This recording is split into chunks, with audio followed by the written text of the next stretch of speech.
I'm ready.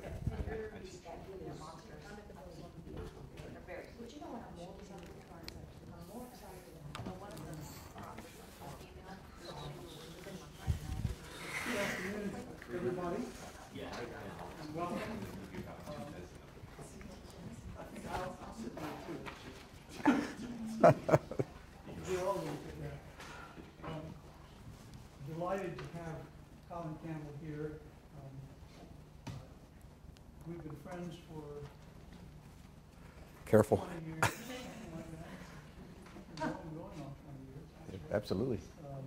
I mean, actually, when Colin was the president of Wesleyan University, that's really, I think, when we first met. Maybe at Renaissance Weekend. Yes, it was. We first met at Renaissance Weekend. Isn't that right? Absolutely. We're definitely the Renaissance type. But anyway, Colin was president of Wesleyan, and he is a lawyer, like at least a couple others in the room. I think you didn't ever really practice law. You were. I promised my father, and I did for 2 years. You did. I see. But that was certainly enough to launch his career as a university president, as a foundation executive. When I think about Colin, I think about one of the really greatly admired figures in American philanthropy. He was just an extraordinary president of the Rockefeller Brothers Fund in his grant making and the style with which he did it, and indeed dealing with a number of the kinds of issues that he's going to talk about today, which I think concentrating on foundation engagement and partnerships with other institutions. But he did that, and he managed to succeed roping Atlantic philanthropies into a couple of those partnerships, which Right, he you are. may not talk about, I hope not. In addition to that, though, I learned something very important from Colin, which is, I think, of interest to all of us. We, like so many others, we tossed around the word accountability very frequently about the importance of accountability of nonprofit organizations, including foundations. And he once gave a speech in which he defined, at least part of the speech was, he defined what accountability is.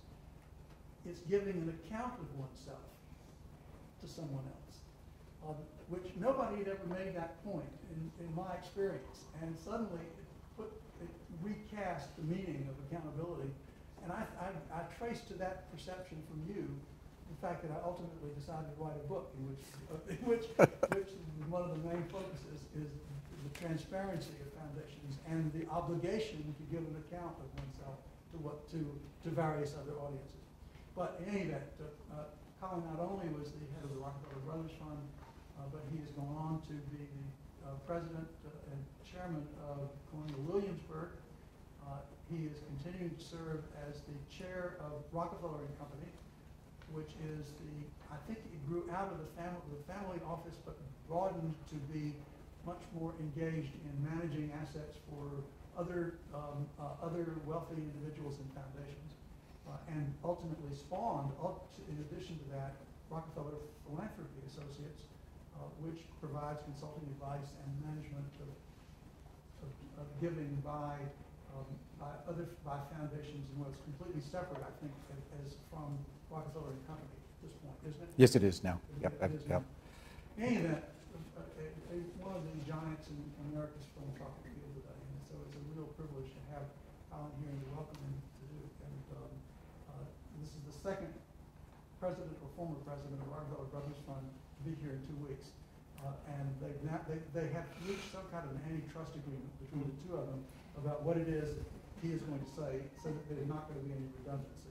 So before you start, however, let us go around the table and let everybody That'd be great. themselves so that you'll know to whom you're speaking. Right. Thank you.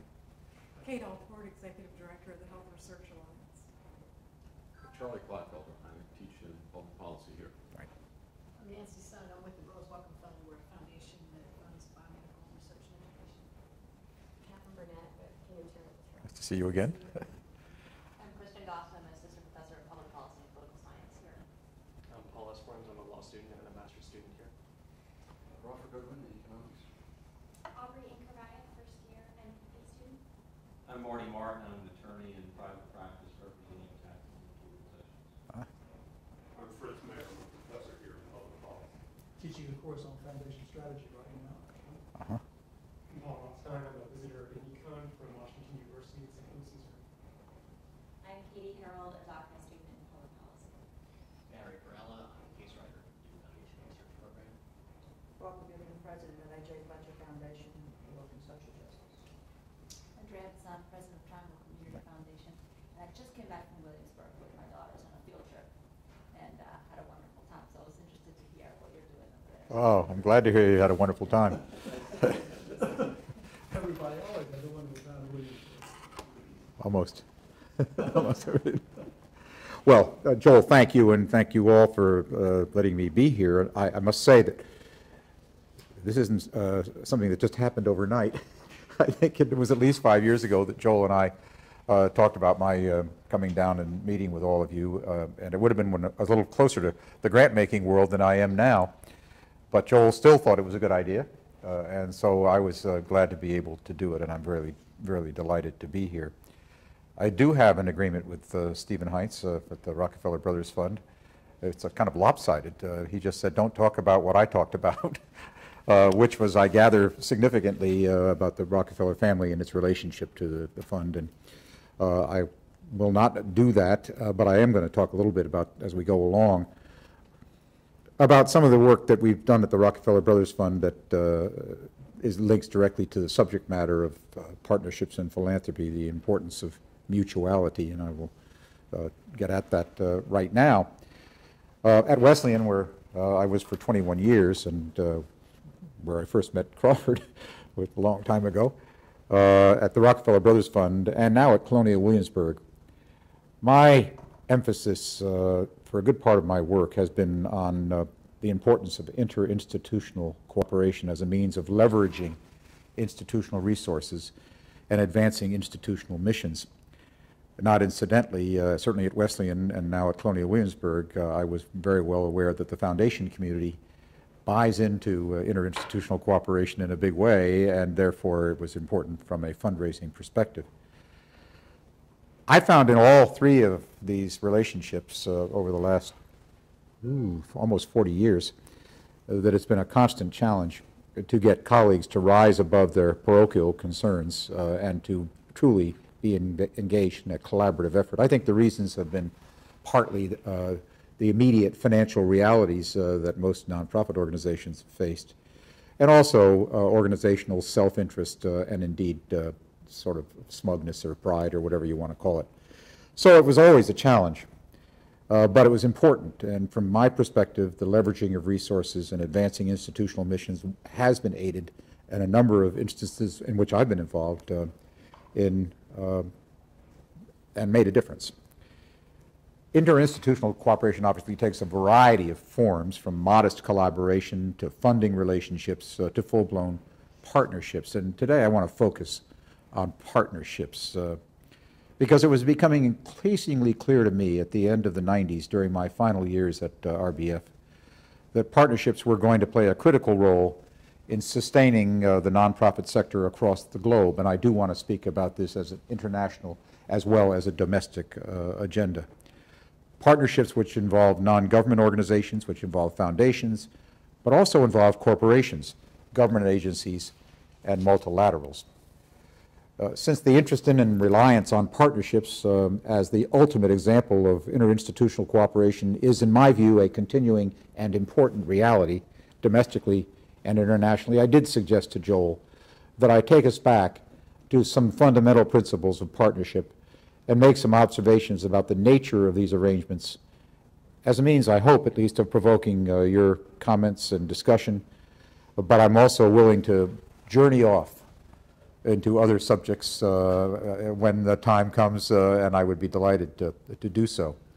I also, by the way, really would appreciate being interrupted with questions, what you mean, or with questions about, or suggestions or comments, whatever.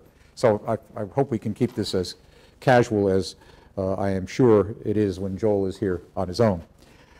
I have to ask first why the notion of partnership has engendered enthusiasm, a lot of enthusiasm, among those who are concerned about the provisions of a wide range of what I will call public goods: healthcare and education, environmentally and sound sustainable development,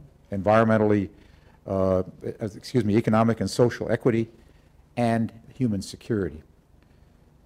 Partnership's not a new idea, but because of what I perceive and have perceived for about the last 7 or 8 years as a new enthusiasm, partnerships are multiplying, and they're even conceived now and launched, in fact, in cross-sectoral terms. And that represents something, if not entirely new, at least a significant expansion of the concept as it relates to philanthropy and nonprofit organizations. But the popularity of partnerships begs, I think, a more basic question. What is it? What is it that is so good about partnerships? So good, in fact, that even organizations with very diverse interests seem to be willing to give up some measure of their independence in order to form partnerships. But instead of accepting the value of partnerships among diverse interests as a given, I'd like to approach the topic by exploring that question. What is so good about partnerships? And I would start with some thoughts about the need for partnerships. I suspect that beyond the individual objectives of those seeking and embracing partnerships, there's a larger story about the social and political trends, some powerful trends, that have combined to make partnerships a compelling option. What are those trends? Well, there may be a variety of views on the subject, but I have a list. It includes, first, on the domestic front, the widespread phenomenon of devolution from federal government to states and local organizations.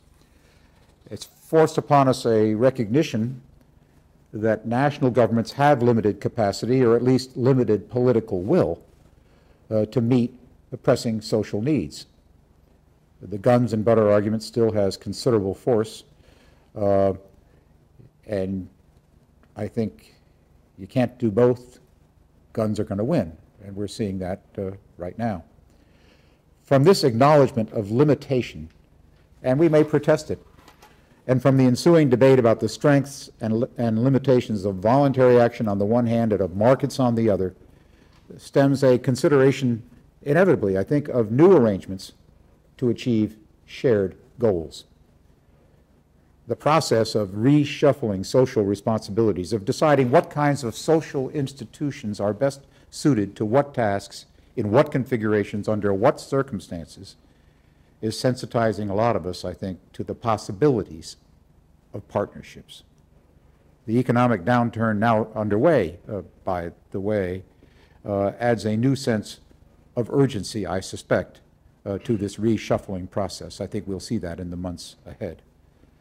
The coming cuts, which I think are inevitable at the federal level, indeed at the state levels, as we're seeing the impact on state budgets, will be on the butter side of the equation for sure. So that's an important trend that pushes people together. Second, I would say on the international front, something similar is happening, where we are recognizing that nation states and the international state system can no longer be relied on exclusively to ensure human survival and well-being on a large scale. And I think of Darfur as an example of that, and Kosovo comes to mind. The Rockefeller Brothers Fund, Stephen Heinz is deeply engaged as a philanthropist, a philanthropoid, in Kosovo, along with government agencies and other NGOs. So this has prompted a reconsideration of the roles of existing political and social institutions, including a very powerful NGO sector, a sector worldwide which is increasing in power. And it results in a call for new institutional arrangements. Again, I think as on the domestic front, when the human and when the societal needs are great and attention is being focused on questions of institutional capacity and institutional limitation, the notion of partnerships cannot be far behind. It appears on the screen automatically whenever we're required to think creatively about bridging the gap between our institutional abilities and resources on the one hand and the needs that are out there on the other hand. Third, partnership is also on our agendas internationally because globalization is teaching us that our largest international problems and their solutions are extraordinarily complex.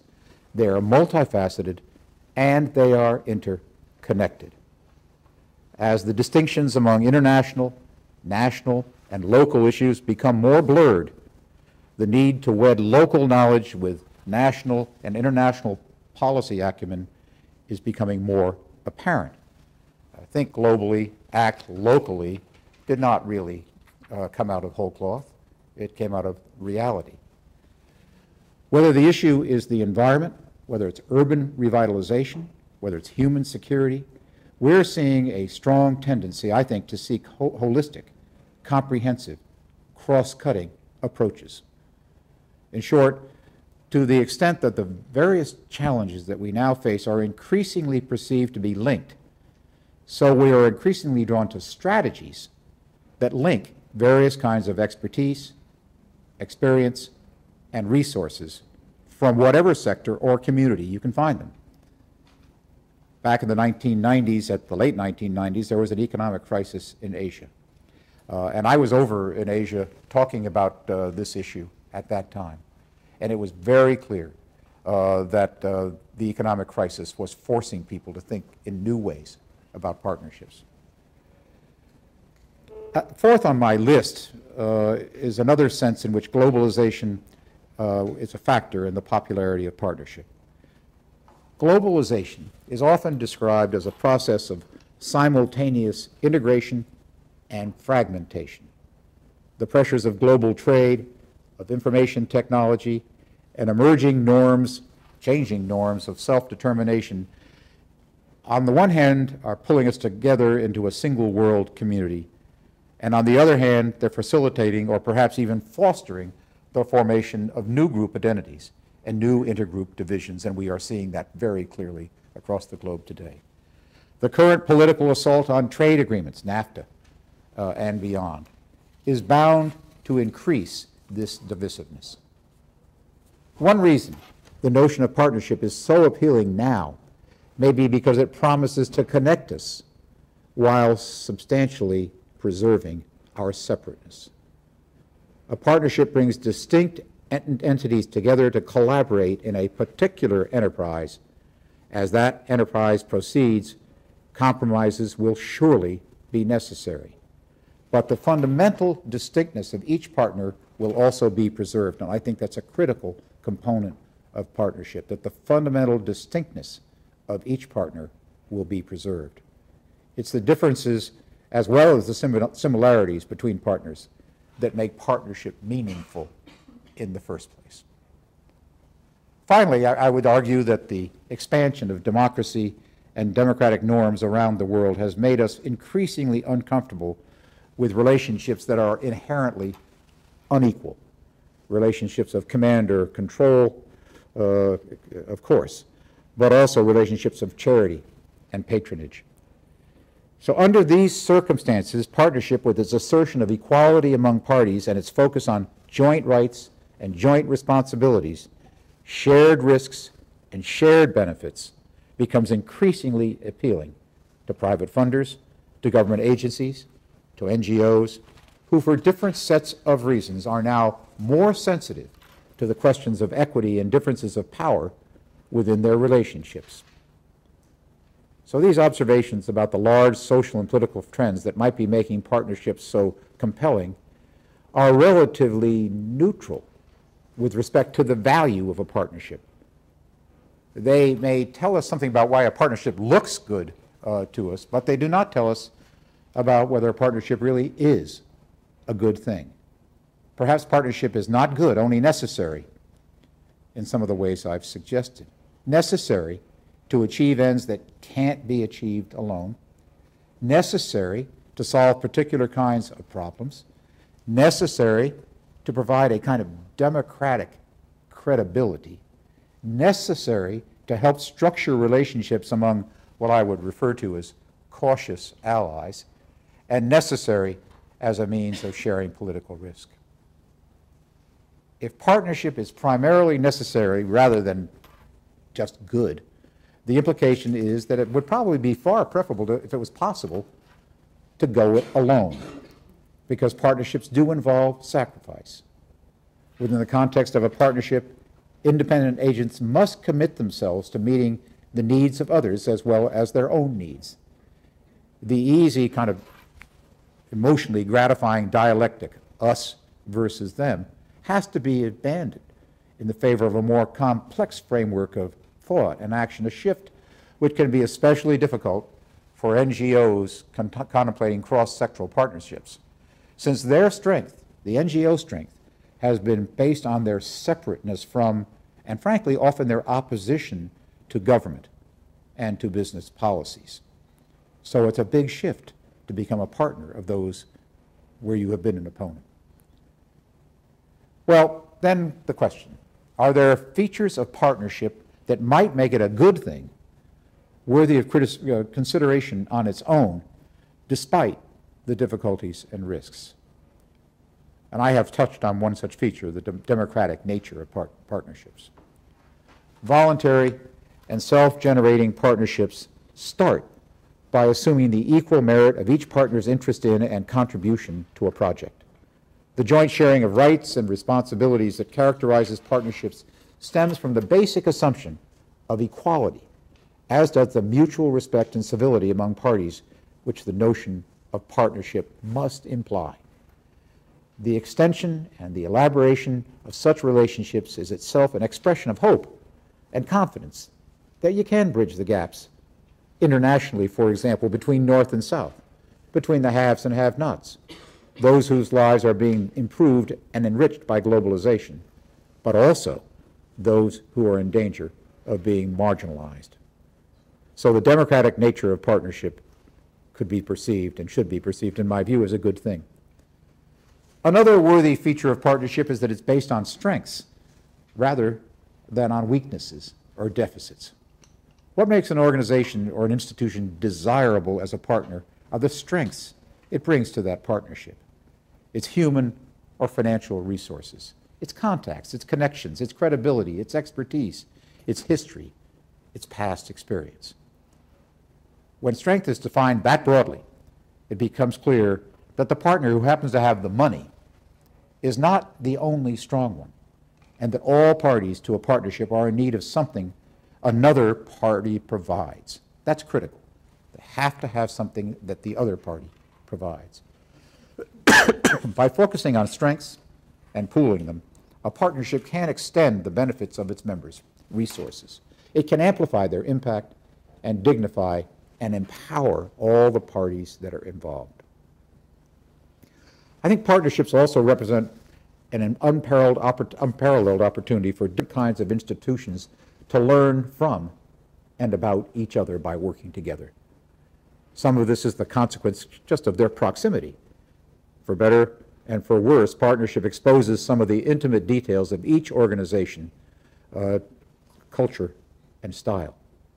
But partnerships are intrinsically educational in another sense as well, because the process of identifying shared values and concerns and negotiating through shared responsibilities is by its very nature instructive, an antidote to exclusionary, narrow ways of thinking. The capacity for partnership is also generally taken to be an indication of organizational maturity. What does maturity mean in this context? It means self-confidence, enabling an organization to share the stage with others. It means self-knowledge, which equips an organization to identify the goals it shares with others and to divide responsibilities appropriately. It means organizational stability, which provides the freedom and the flexibility required to engage in collaborative problem solving and creative compromise. The association of partnership with maturity does not imply that every institution must engage in partnerships as it matures, any more than it implies that partnership is the only desirable form of relationship among institutions. But to the extent that partnerships seem to be increasingly necessary, it's worth noting, I think, that they call on participants to perform at their highest and most mature level. And that is, I think, an important component. And finally, partnerships, and especially partnerships among diverse interests, possess the valuable quality of enlarging the community of actors who are working for the greater public good. Through partnerships, we can mobilize the strengths of other factions and sectors on behalf of things we really care about. In that sense, partnerships embody and help to advance the values of a strong civil society. And that is a critical bottom line for most funders, for example. Compelling as these merits of partnership may be, I have to acknowledge that what I have described as being good about partnership is only potentially good. To reiterate, partnerships can be democratic. Partnership can dignify its participants by capitalizing on enhancing their respective strengths. Partnership can instruct and build trust among different communities. It can bring out the best and the most mature aspects of organization.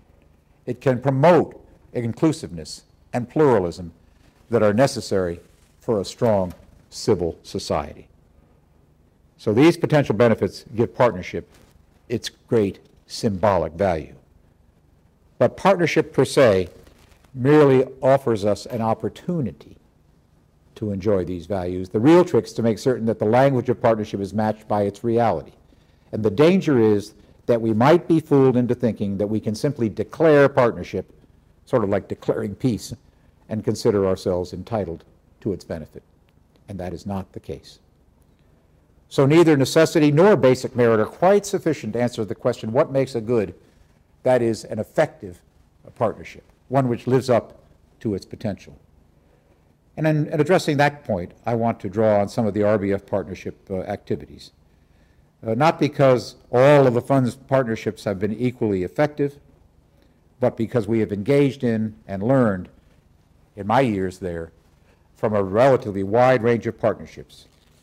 And also because there's no substitute for firsthand experience, whether it's good or bad. But the first point I want to make about effectiveness goes back to my earlier reflections on the need for partnership. Because at its most fundamental level, partnership exists in the imagination of the partners.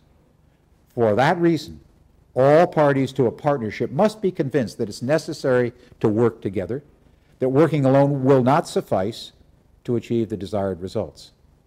Because as long as one party is not fully convinced that the partnership is necessary, and this is not uncommon, for example, in partnerships between powerful multilateral institutions or government agencies and small grassroots organizations, or in partnerships among nonprofits, where one is perceived as the 800-pound gorilla in the room and others are in its shadow. The effectiveness of the partnership will be compromised if one party is not convinced about the relationship. Partners who feel they do not really need each other are not so likely to treat each other as equals, with complementary and equally valuable strengths. And that is a critical component of a successful partnership, to treat each other as equals. One organization, the Solar Development Corporation, was a partnership formed in the late 90s among foundations, the World Bank, and private sector organizations. And it sheds some light, I think, on the requirement for effectiveness. This was a finance and development corporation designed to accelerate and sustain the implementation of solar power in the developing world. Its launch required investment by the multilateral community, by foundations, and by corporations. First, representatives of several key foundations and NGOs worked together to analyze and explain the need for such a partnership, and to clarify the ways in which it represented an intersection of the interests and the comparative advantages of potential partners. Next, the World Bank Group and several foundations jointly sponsored the preparation of a comprehensive feasibility study and a business plan for SDC. Now, thanks to the time and the attention that had been devoted to making the case for collaboration, explaining the necessity why all these people needed to come together, the initiative was launched with a maximum degree of buy-in, literally and figuratively, by the way, from all of its participants. For participants who had previously not deemed such a collaboration as a good idea. Now, I must acknowledge that SDC is no longer a partnership initiative, but a project of a single bank in the Netherlands. But that is not to suggest that the partnership failed. Rather, it succeeded in its objective of getting the project underway. However, the ongoing funding needs were such that a single financing agent, a single organization with responsibility and accountability, would be the more appropriate approach. So the partner transferred its work to that bank. Happily so, but also satisfied that they had put something together that wouldn't have come together without their working the way they did. Now, if partnerships are to live up to their potential, they are also require a kind of what I'll call vigilance. Every effort must be made to attain maximum symmetry in the assumptions that undergird partnership activities. You've all got to agree on the basic terms. Every effort must be made to involve all partners in every aspect of a program, its design, its implementation, and its evaluation. Every effort must be made to avoid insensitivity to the needs of other partners. In short, partnerships do not take care of themselves once they are launched. Attention has to be paid on an ongoing basis, not only to the project at hand, but also to the partnership as a relationship.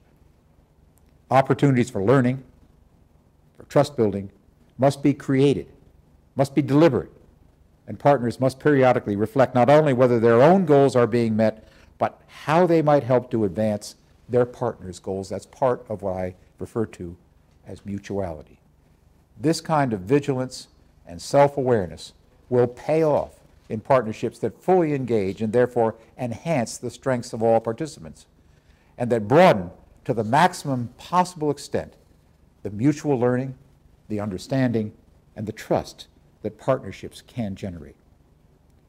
And by the way, by way of example here, I'll cite the Rockefeller Brothers Fund's partnership with the Ramon Magsaysay Award Foundation in the Philippines. This has been a 50-year association involving semi-annual or more frequent consultations, staff to staff and board to board, on-site in the Philippines as well as in New York. Although the foundation which presents the Magsaysay Awards, which are often called the Nobel Awards of Asia, was established by the RBF in the late 1950s and receives its principal support from the Rockefeller Brothers Funds, its current strength reflects in part at least the RBF's conscious commitment to encourage self-sufficiency in its partner, to maximize learning as part of the partnership, to help ensure that the partnership meets and reflects local needs. Now, many have argued that partnerships are most effective if they are focused and if they are finite, that the accomplishment of modest, realistic goals builds more momentum than a stalled effort to achieve something very grand, ill-defined in terms of purpose.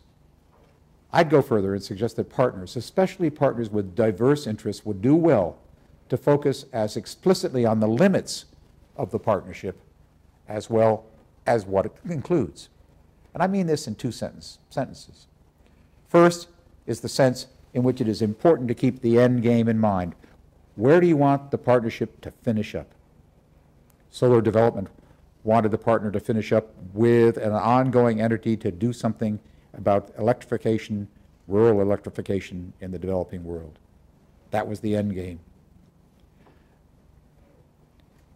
Planning explicitly for the end of a partnership or planning for its evolution into a different kind of relationship frees the partner to develop and to mature through the partnership and dignifies and it equalizes all the participants by reminding that this partnership is voluntary and that they can also stand on their own.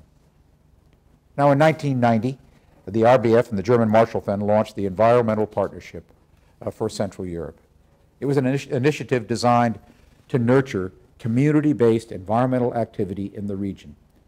Subsequently, the Charles Stewart Mott and the Sasakawa Peace Foundations and Atlantic Philanthropies, and a dozen other founders from 3 continents joined in supporting this partnership.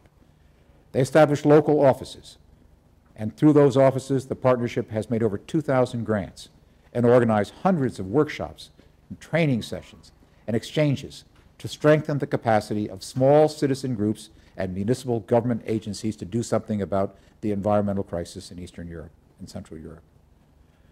What is most interesting from our point of view today is that the environmental partnership provided a mechanism for linking international funders with local nonprofit organizations, and did so in a way that leveled the playing field and strengthened the role of local decision makers by creating a local intermediary organization. As the local side of this partnership has matured and it became stronger, the partnership has been reshaped deliberately and at the suggestion of the local leaders.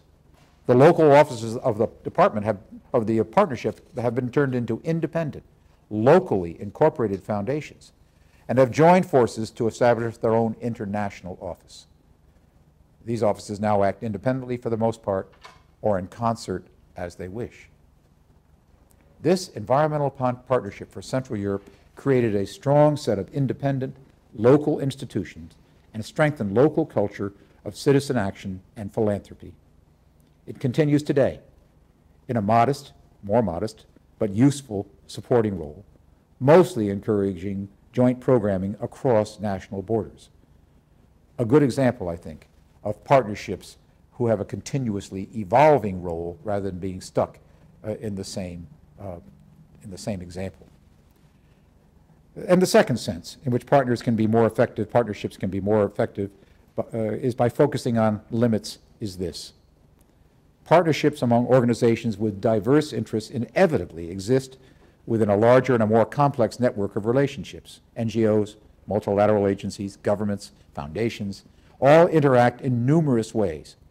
And partnerships on behalf of a specific project or a specific objective does not and should not obviate all the other ways in which these institutions relate to one another. Distinctions between the partnership and the overall relationship must be made clearly and, if necessarily, repeatedly, if partners are to meet on voluntary, realistic, and equal terms.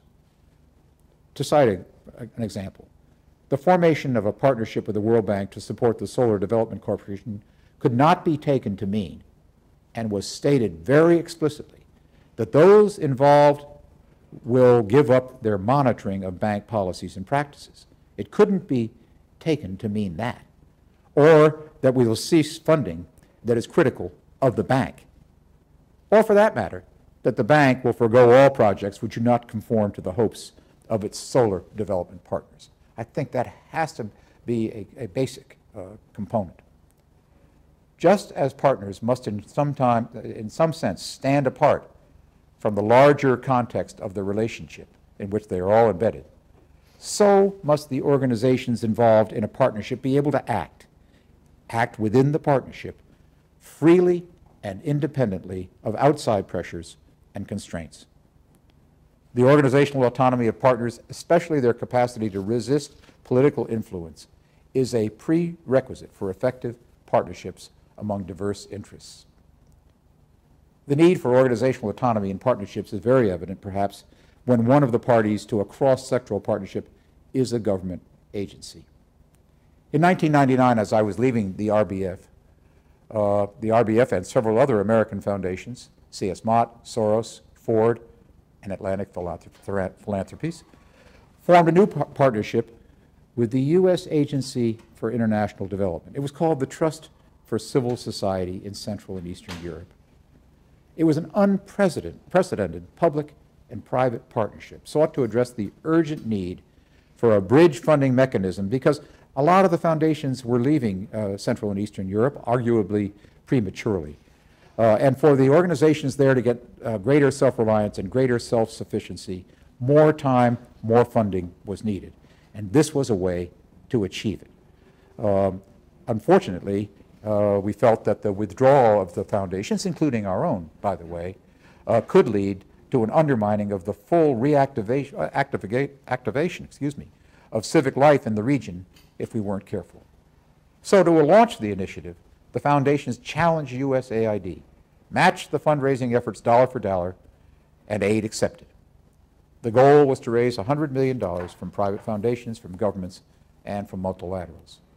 Among the conditions set by the foundation was the political independence of the trust and its freedom from influence by the various regional and local diplomatic interests associated with USAID.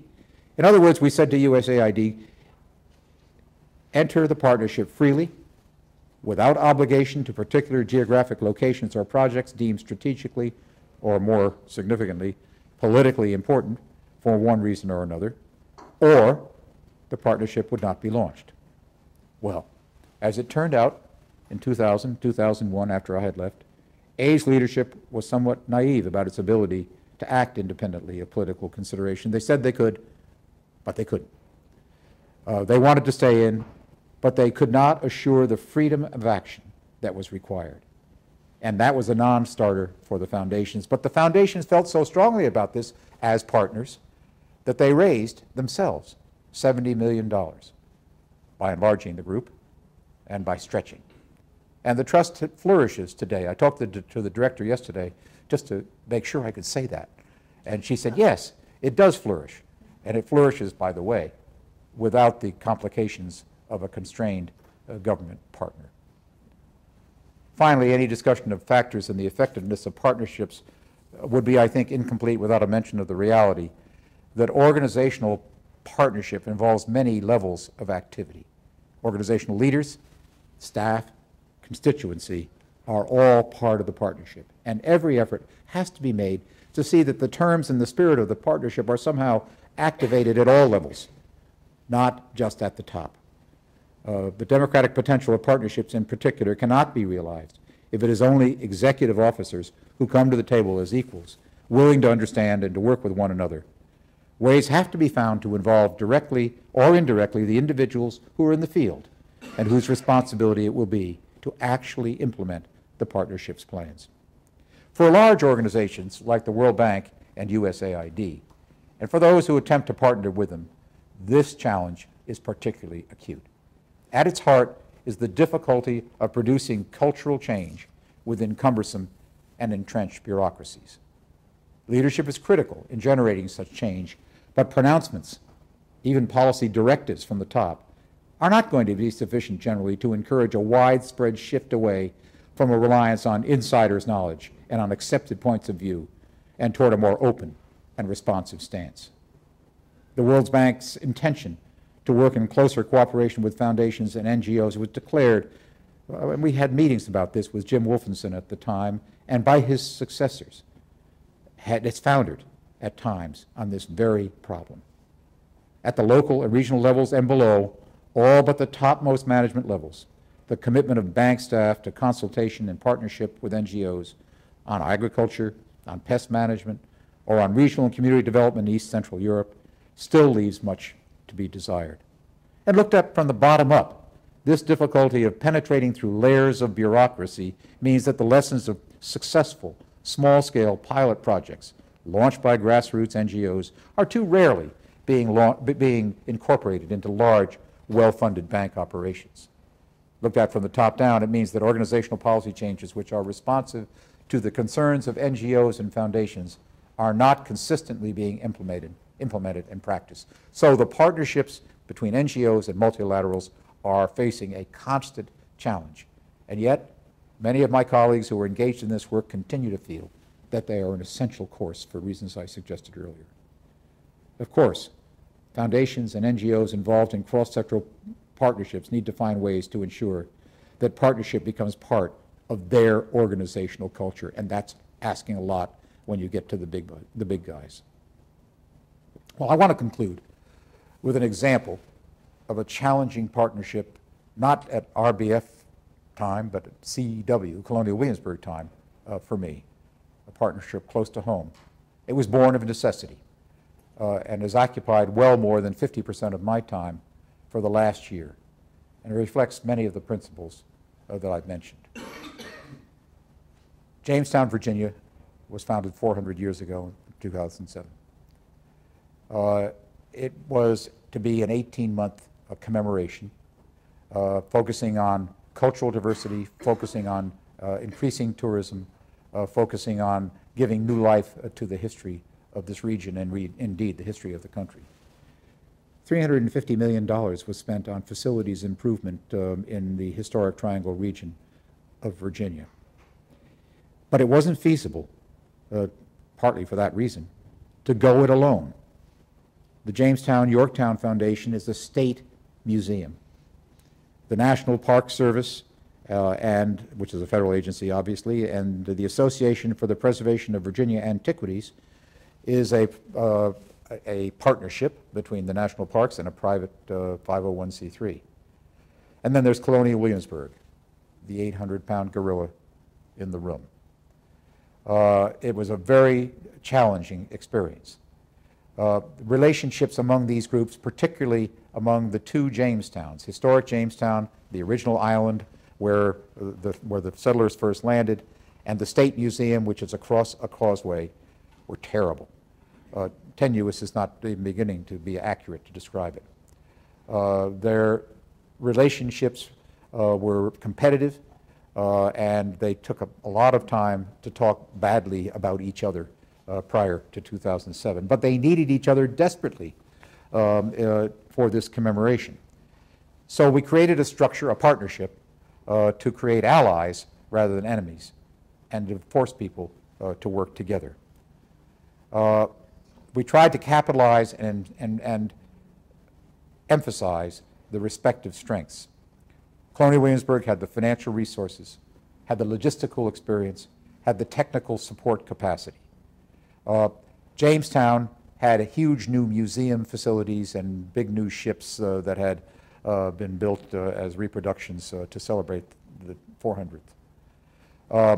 There was an incredible archaeological dig on Jamestown Island, which discovered the old fort that had been built there and gave total new life to the whole story of Jamestown. Colonial Williamsburg had built new hotel facilities and conference facilities in support of the effort. Jamestown was the focus. For us at Colonial Williamsburg, Jamestown 8 miles away, we had to acknowledge that's where it happened. We had to give up something. We had to acknowledge that we were not, even though we were the people with the money, we were not the controlling factor here, nor was Jamestown because they didn't have the money. And therefore we needed all to come together in this new way, to build trust, which, by the way, was by far the biggest challenge. But the partners realized, in Franklin's terms, that we must hang together or hang separately. No one entity could pull it off. There was a necessity to go forward. The reality of getting it done, including fundraising, was such that everyone understood that we had to work together. Because all the people we talked to about fundraising said, we can't have a situation where the two Jamestowns are fighting. We can't have a situation where you're going to rely on Williamsburg for hospitality and all kinds of support, but they're not part of the deal. And we need money. And so therefore, they came together, and they came together very effectively. The partnership was focused. As I said earlier, it was important. It was finite. It was to be finished by the end of 2007. There was an end game. That is, it was to be terminated. Distinctions between the partnership and the overall relationships were significantly emphasized. The partnership had a set of duties, run the commemoration and run it well. The different places did their own thing in significant ways. The new museums opened. The ships went on a tour up the East Coast. The archaeology became a great site for visitation. We at Colonial Williamsburg developed our own new street theater approach to historic interpretation. All of that was done individually, but we also had to come together and do something that was defined as important. As I said, run a commemoration. So everyone at bottom, everyone did come together at all levels as equals. There was no 800-pound gorilla in the partnership. The major Colonial Williamsburg challenge was to share, not to dominate. And that, of course, was my job. For all of us, it represented a huge cultural shift toward mutuality. And it was a huge success. The royal visit, the president's visit, national and international media attention beyond anybody's imagination, strong increases in tourism. It all worked. So I think it's a good example of, if you follow the rules, why partnership can really work and be effective. And I would say for any partnership to be effective, its participants have to go under some kind of cultural shift, as we did. A cultural shift toward mutuality, which I think is not a bad way to summarize what I've been talking about this afternoon. Because without such mutuality, partnerships among diverse interests will remain mere expressions of our good intentions, declarations of partnerships, and not partnerships in fact. And that's what I wanted to share with you. Very interesting. Thank you. That's great. Now, the floor is open for questions. Kristen. Thank you. It's nice Wait, to before you do that, Kristen, is anybody on the call? Yeah. Hey, Circle Financial. how are you? Nice to have you here with us. Feel free to ask questions. Could you hear okay? Yes, heard speaking very well, and questions. Joel, you're a little bit in the background, so it's tough to hear. It will be tough to hear the questions. I'll repeat them. Right, okay. He will repeat the questions as they're asked, so that way you'll be able to get them right from the horse's mouth. Kristen Goss is asking the first question. Okay. As a veteran reporter on council and foundations meetings, partnership is a term much bandied about. It's really refreshing to hear, some of the complications or barriers, challenges of inherent in partnerships. I thought your presentation was very candid and helpful. I want to throw out another possibility, and it's just a hypothetical. Get your reaction. As you know, from your close association with Joel here, there's a real push in the foundation world to sort of assess performance of foundations. And one of the key challenges in doing that is trying to apportion responsibility for the success or failure between the nonprofit that's carrying out the program on the one hand and the foundation on the other. In other words, what portion of the success or failure is attributable to the foundation's strategy, decisions, and so forth. And it seems to me that that already complicated challenge becomes even more complicated if you have a partnership where you have multiple foundations that are contributing different levels of money, different skills, different inputs, and so forth. And so my question is, will sort of, in some perverse way, the push toward foundation performance assessment in some ways reduce the incentives for foundations to engage in partnerships where their individual responsibility may be diluted and harder to establish, which could be a problem both in terms of the practical elements of assessing the foundation, but also the foundation's sense of its own contributions. The esteem you get from being a good grant maker may be harder to achieve when your contributions are diluted among a larger group. So I'm just curious if those things are working at cross purposes or not. Yeah, I think just to summarize what I heard, the issue is around evaluation and the trends here, which are clearly trying to make distinctions or clarity, a better term for it, between effectiveness of the nonprofit that has received the funds and the effectiveness of the foundation that has granted the funds in the first place. And does the process of entering into partnerships just make that a more challenging activity? And is it going to, at the end of the day, be a disincentive toward partnerships? And if that's what you're asking, I think it's an extraordinarily good question. Because I think I haven't thought of it in terms of as a disincentive, because I guess this pressure around evaluation has been much greater in the last 5 years or so than it was when I was at the RBF. At least it's increased dramatically. Just leave it at that. But I don't think that some of the reasons that I suggested for partnership go away if you find that this evaluation requirement has some undermining impact. For example, one of the things that's important about partnerships, as I suggested, I think, is that they are able to partners have to be themselves in their own activities, and then they have to be partners in the partners' activities. And ne'er the twain necessarily have to meet, and there's plenty of opportunity for esteem to be developed, for example, your term, through the work that the partners are doing, not as partners, but as individual organizations.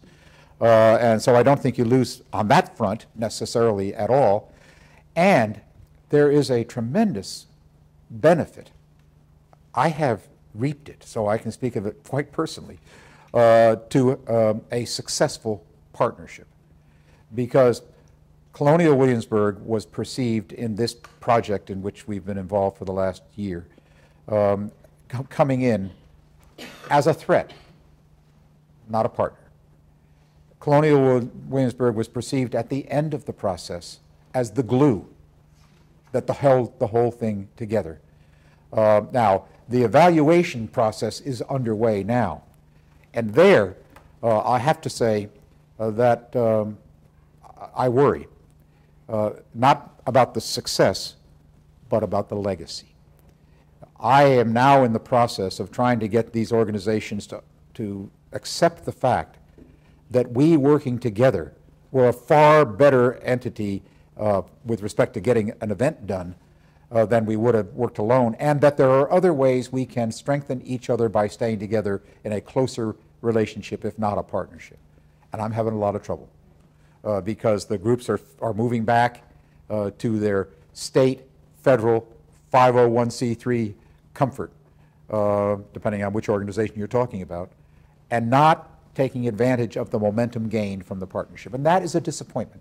And that is part of the evaluation, in my view, and could lead somebody in the future to say, this wasn't worth it. And I think that's a good point.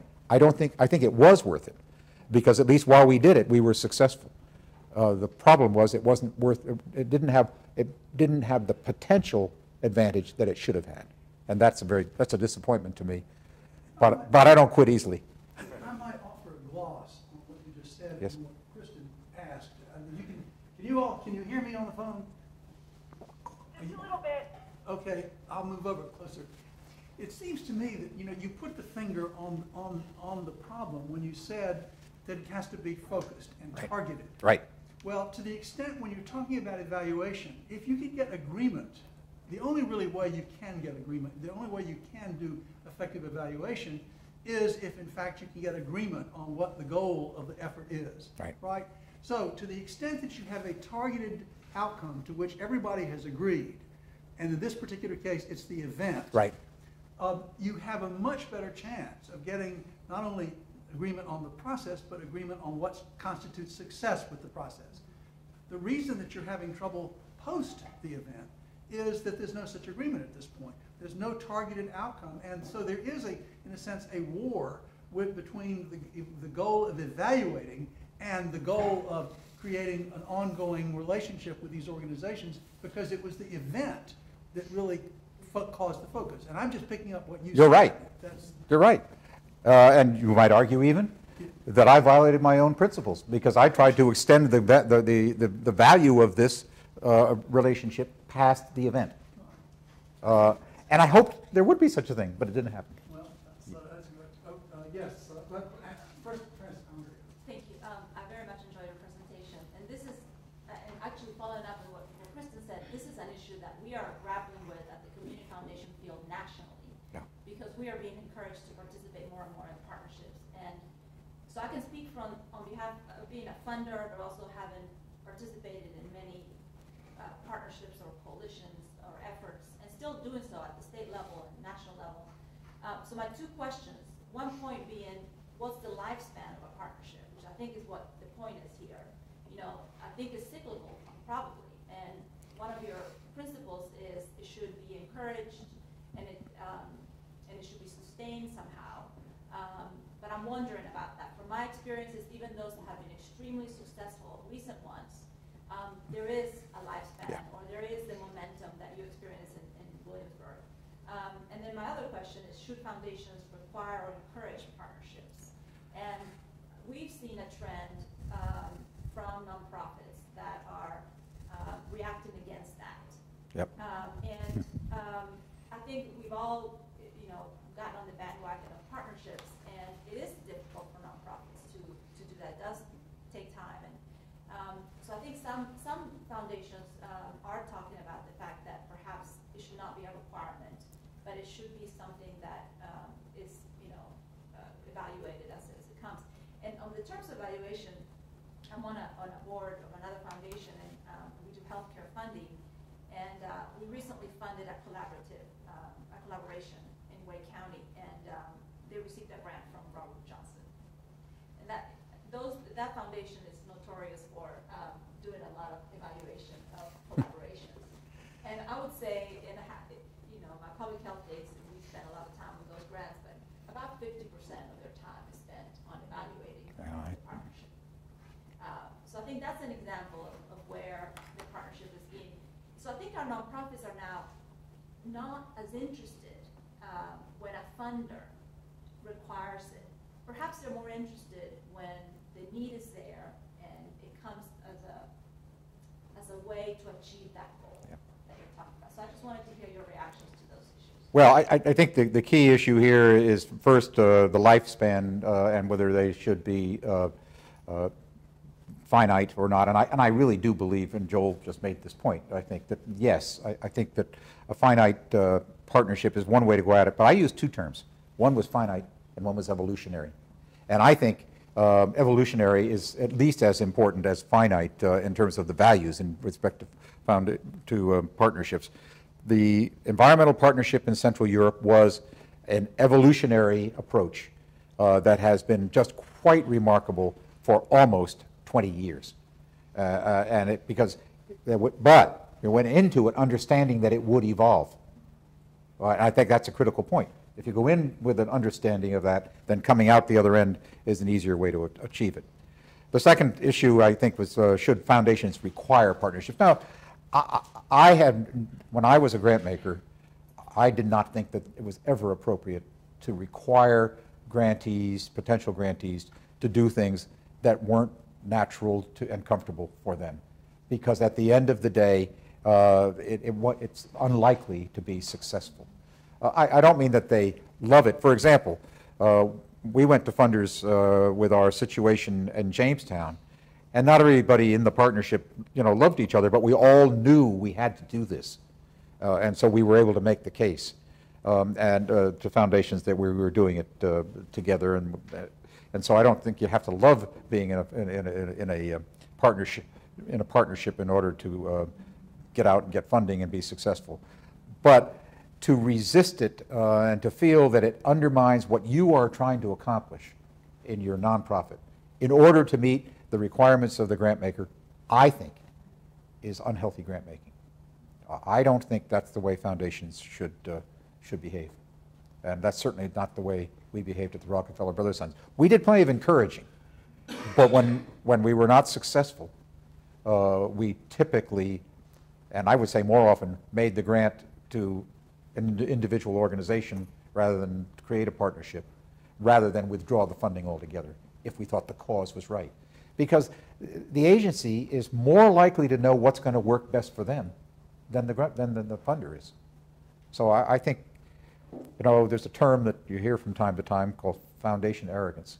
This is an area where foundations can be arrogant, and I think it's unfortunate when they are. We've had two people join since you started. Leslie Winter, who's sitting there in the pink suit, is the new executive director of the Zisa Reynolds Foundation in North Carolina. Knew your predecessors. Yes. Surrounds, like, That's okay. And Bruce Jellison, who's sitting there at the corner, Bruce. is the director of the Terry Sanford, is the immediate past director of the Terry Sanford Institute of Public Policy.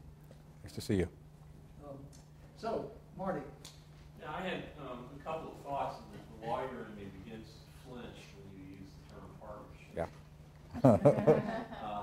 And I've certainly had instances with counsel clients against that because of the downside and the assumption of the risk for activities undertaken by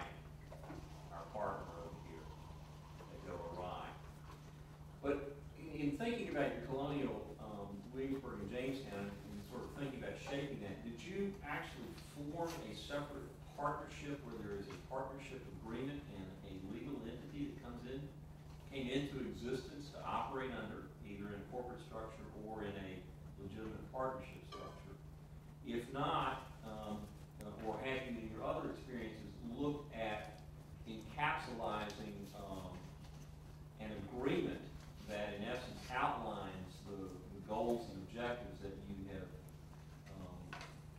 set out by way of contract, but you're covering the contractual relationships under the umbrella of calling it a partnership? Yeah. We did form a legal entity. It was called Jamestown 2007. And it was an organization that was given the responsibility to carry out the work of the partnership.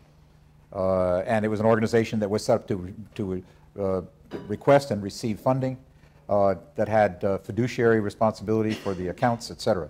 So we did set up an organization with that goal in mind. It was not as well thought through legally as it might have been in terms of a board. And therefore there became informal arrangements to deal with the accountability problem. That's not the best way to deal with that. Was it a corporation or was it a partnership, Virginia partnership? It was a partnership. But we did form a corporation subsequently because it wasn't formed as a partnership. It wasn't formed very effectively. And therefore what we did was form a subsidiary corporation. It was called Jamestown 2007 Inc., which had a board and very clear representation from the various parties so that there could be clarity about legal responsibility. So that was something that I think really made a big difference. The environmental partnership for Central Europe clearly has a set of operating partnership agreements that started it, and the trust fund for Central Europe had the same, because organizations like Atlantic or RBF, those would not have been able to make grants to a group like that unless that had occurred. So I have sort of been talking today about partnerships in primarily the legal sense rather than in interinstitutional cooperation, which I started out with, in the broader sense. They're quite different. You can encourage it, but if you form something legally, then you have something else to worry about, and indeed I think something else to be helped by, because the legal entity really did make a difference in all three of those examples: Jamestown, the Trust for Central Europe, and the Environmental Partnership. All of them. Well, economists also flinch a little when they hear the term partnership. I think for different reasons, because they suspect that perhaps behind the term there are nefarious purposes. And I wonder whether the term doesn't need a little more sorting out. I mean, it seems to me that there can be partnerships in the philanthropic sense on the giver's side. A number of foundations get together and say, this is an area where we want to work collaboratively. We'll decide collectively how much the sector should receive, and then allocate it in a certain way. And I'm thinking of the agricultural labs as an example of that. Right. But then there are partnerships on the receiver's side, where a group of applicants, of mendicants, say, we'll have more strength if we approach the donors collectively. And then there are the kind of ad hoc activities of the kinds you mentioned in the case of Colonial Williamsburg. In the first two cases, I think there's a danger that you're building up concentrations of power that may be good, but may not be good. Whereas, we like competition in this country on both sides of the market. And we find that there are lots of people who have good reasons for reducing competition, and I just worry a little bit that this may be one of them. I'm also wondering whether there's enough experience in foundations to really do an interesting set of cases. Because when I was in the foundation world, there was lots of lore about partnerships. And we had all kinds of guidelines. Never be the fat boy in the boat. Don't put I've been there. don't put a penny in the drum. In other words, don't be too big, too little. And but in general, the mood was treat them with great suspicion. I mean, that was the attitude forward. We had a lot of fingers burned, and I wonder if you could kind of produce a set of guidelines or rules or advice out of some of these historical experiences. Well, I think you could. very, very clearly what works and what doesn't. It would be a very useful post-retirement opportunity to try to put something like that together, because I know there's some leeriness about partnership, but in fact it's a terrific way to leverage resources, and it's not necessarily dampening competition in the process. And I'm trying to think about ways that certainly happened in the Central Europe examples, and probably, you know, when you have a struggling situation, you're in a new day, you're trying to level the playing field, that may be the very best kind of setting to do something of this kind. I also think that if you have, for example, the Ford, Rockefeller, Carnegie, somebody, I don't know if Atlantic was involved in the Africa education partnerships or not. They made a major concentration of funding from these grantees in support of African universities. Would not have happened without them coming together. And you know, I can see the reason for some suspicion, but on the other hand, I think it's really kind of critical if you want to get something done. Now, Gates can do it all by itself and doesn't need to have partners. But only Gates really is in a position to do something like that. If even Ford today, with their broad agenda, doesn't have the resources to take on a huge project like strengthening African universities on its own. And that's why the group of them came together and have done a really superb job on that score. But even Gates, I mean, think about the new Green Revolution in Africa project, where they went to Rockefeller Foundation to get them to partner with them, primarily because I think they wanted to leverage their money with Rockefeller's expertise. Exactly. The Green Revolution. Exactly, and that's what puts partnerships together. Yeah. Money is not the only thing that counts. Yeah. It's contacts, experience, and the like. And institutional knowledge. Yeah, and reputation.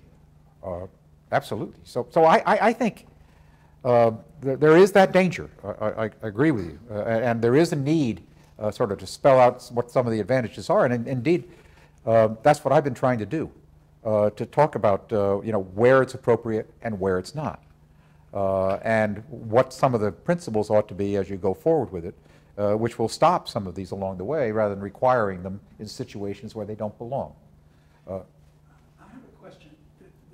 It occurred to me as you were talking that I wonder if the popularity of partnerships in the not-for-profit sector draws any strength from the increased frequency with which corporations are doing strategic partnerships or joint ventures of one sort or another, with great success. I mean, you think about all the partnerships that are being developed between FedEx and Kinko, for example, or there's just lots of them. And my sense is now that didn't happen 30 years ago. Right.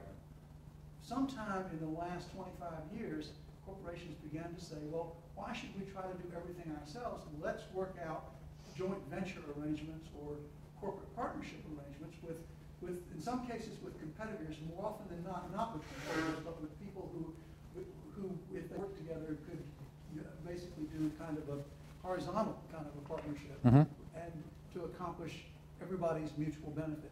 And I wondered, my sense is that maybe that example has given added fuel to the initiatives of nonprofits to do the same thing. I first addressed the subject of partnerships in Bangkok, Thailand in 1998 at a conference that involved the World Bank, corporations, NGOs, and foundations.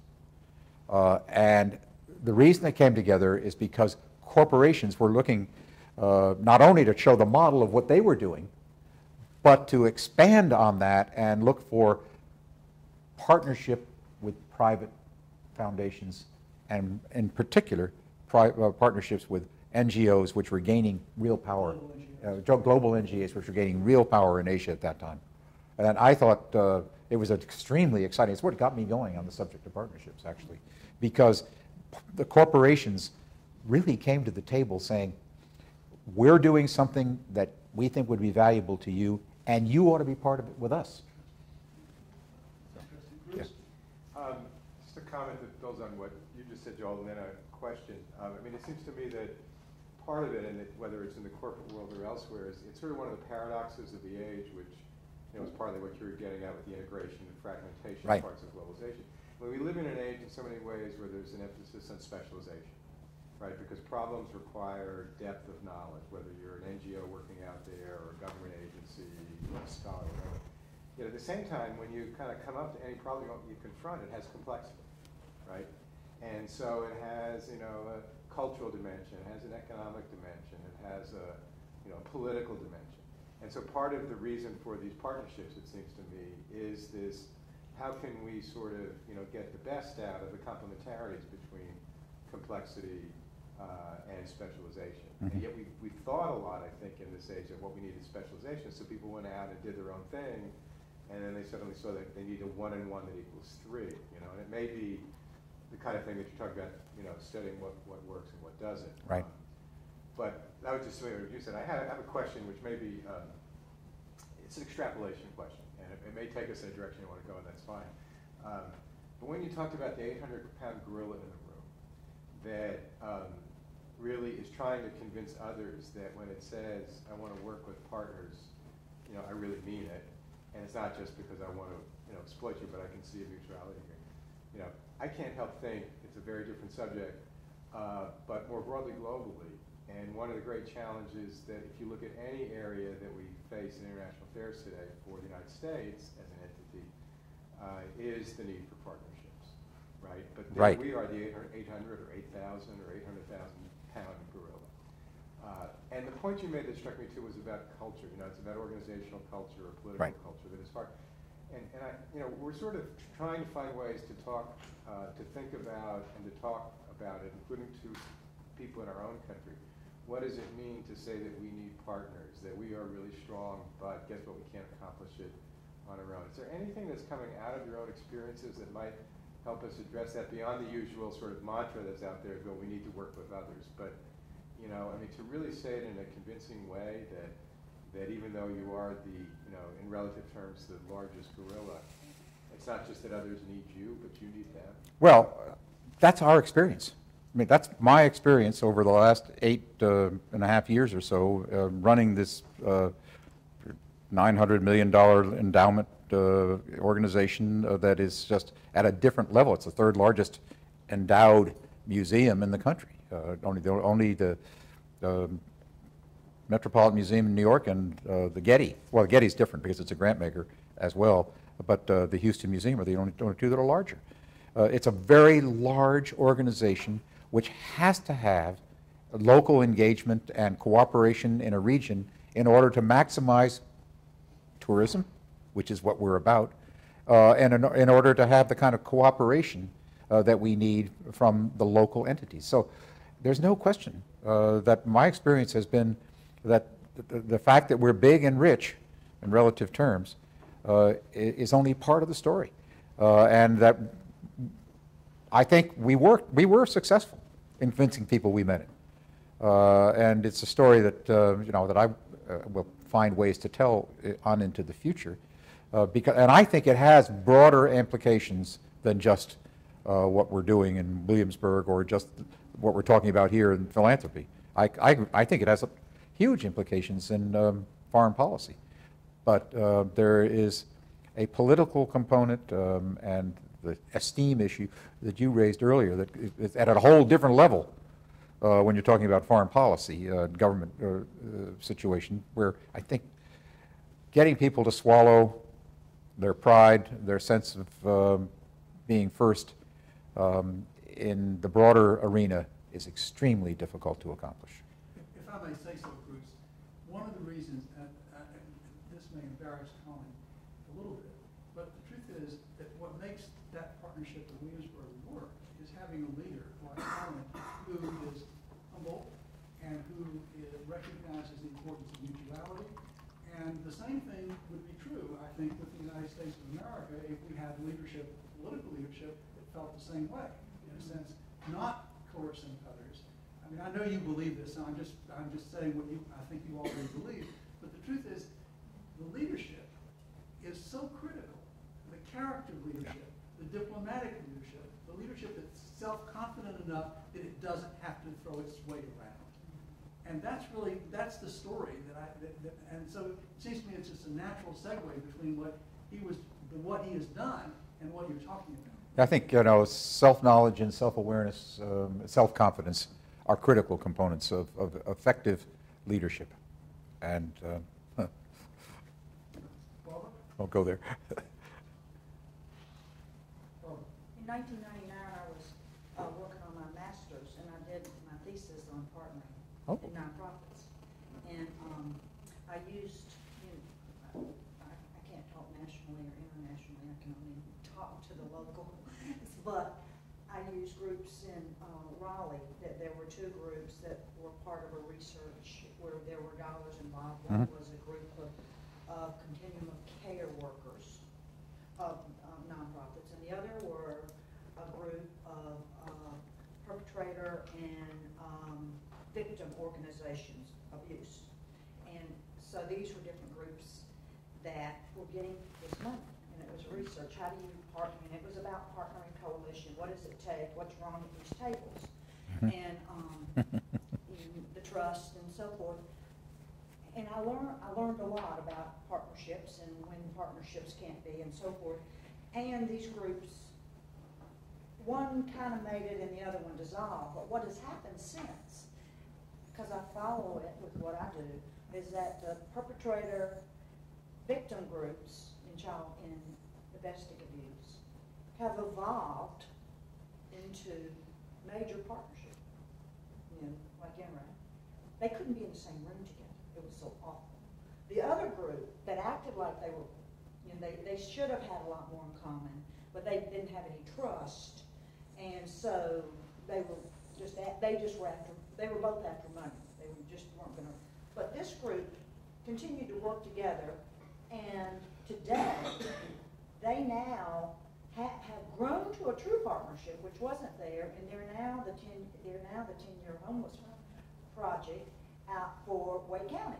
So they evolved, but there was also along the way, because that I do believe in partnership where it's appropriate, or coalition where it can be, but it's not always has to be.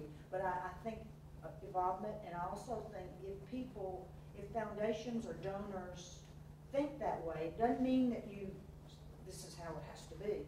But if you think that way and you're able to bring people to the table and say, okay, let's talk about this here now, and this is step one, now we're going to step two. So first maybe you get these nonprofits together, and then you get foundations together. And I guess I'm just more of a working type. I learned to work together, and I work with foundations. I mean, not very well with that, is that I know by ourselves we're not strong. But I know that together we can do anything.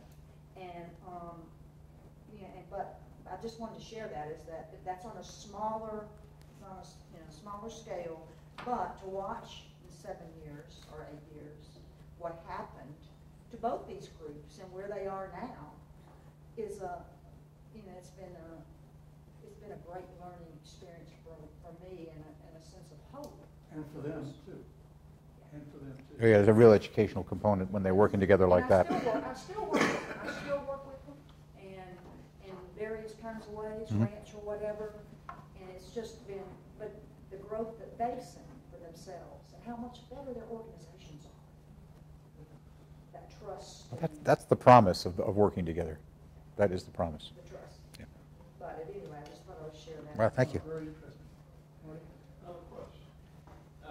When you talk about the working with business entities, yes, joint ventures, and those sorts of relationships, can you speak a little bit to some of the constraints on nonprofits in operating in that environment? Procurement, private benefit, unrelated business income tax.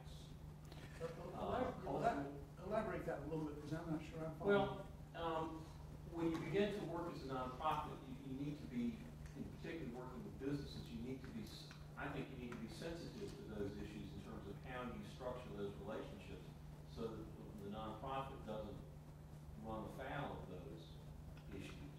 It depends on what you're trying to accomplish.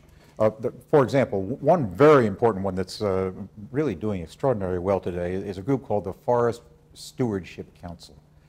It started out a group of nonprofits coming together that were concerned about sustainable forestry.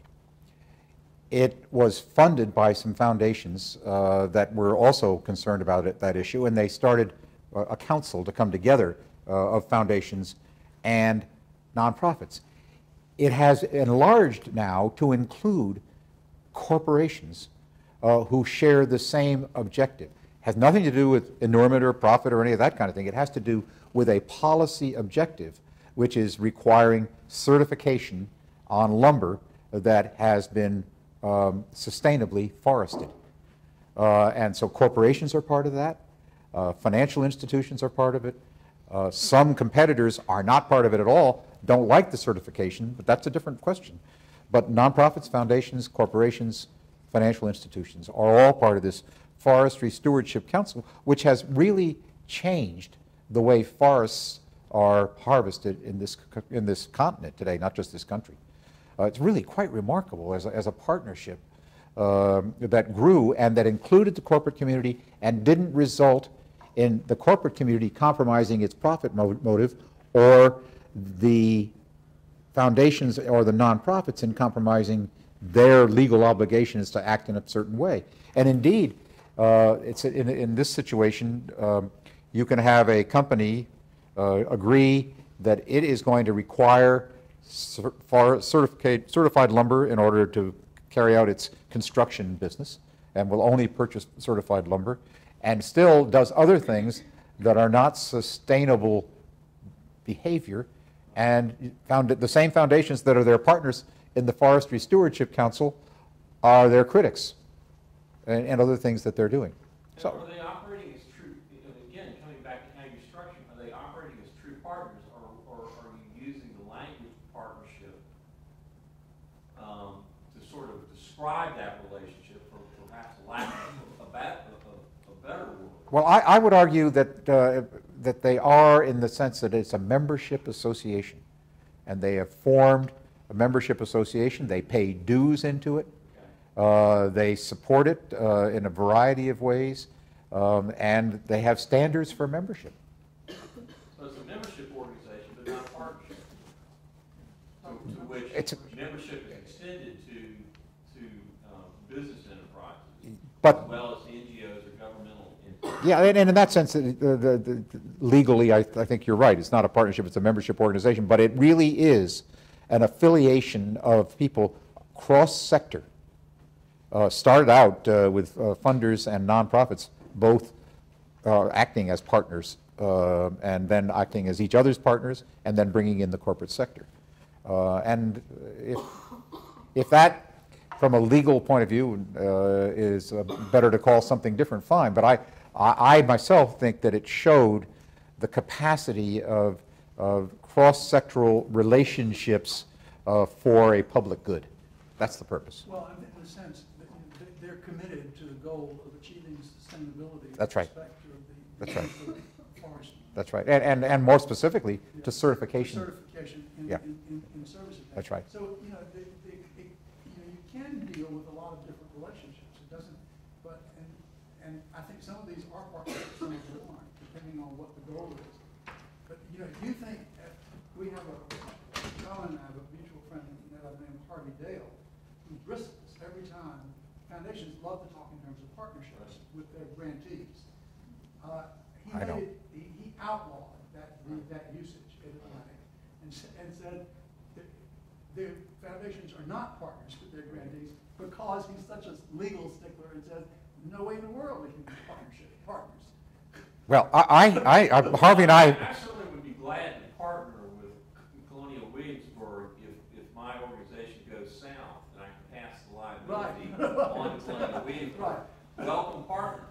But I think it's the language that the sector is using in that regard very carelessly, because as to third parties, and this is the lawyer in me coming out, but sure, third parties, if you're speaking that in fact Colonial Williamsburg is partnered with my organization as opposed to a third party who may be harmed by what I'm doing, you may be on the hook when you didn't anticipate that, and I think it's the looseness in the language that is a concern within the sector, Yeah. and then how you go about structuring those relationships.